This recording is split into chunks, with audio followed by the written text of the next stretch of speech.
శాంతి భద్రతలకు విఘాతం కలిగిస్తే కఠిన చర్యలు తీసుకుంటామన్నారు వైఎస్ఆర్ కడప జిల్లా డీఎస్పీ షరీఫ్.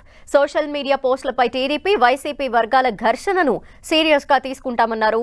బాధితుల ఫిర్యాదు మేరకు కేసు నమోదు చేస్తామన్నారు. ఎన్నికలు సమీపిస్తున్న వేళ అన్ని పార్టీలు సంయమనం పాటించాలి.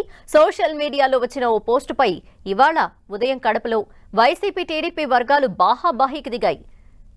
మాసిమ సెంటర్లో జరిగిన ఈ ఘర్షణలో ఒకరు గాయపడ్డారు. ఆ తర్వాత ఇరు వర్గాలు పోలీసులకు పరస్పరం ఫిర్యాదులు చేసుకున్నాయి.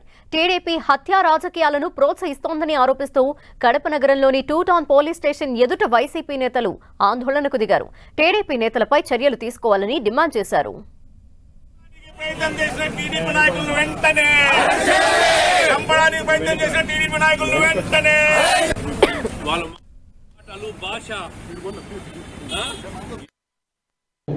ఈ కడప నగర ప్రజలకు తర్వాత ఆల్ పార్టీ లీడర్స్కు మా తరపు నుంచి విన్నవించేది ఏంటంటే ఎలక్షన్స్ని గురించి కాకుండా ప్రజాశాంతి గురించి అందరూ కూడా ఆలోచించాలనే విషయాన్ని నేను ప్రథమంగా విజ్ఞప్తి చేస్తున్నాను.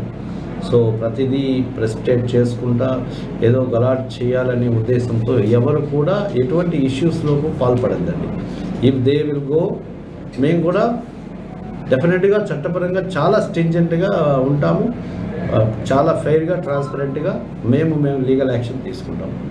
It's must.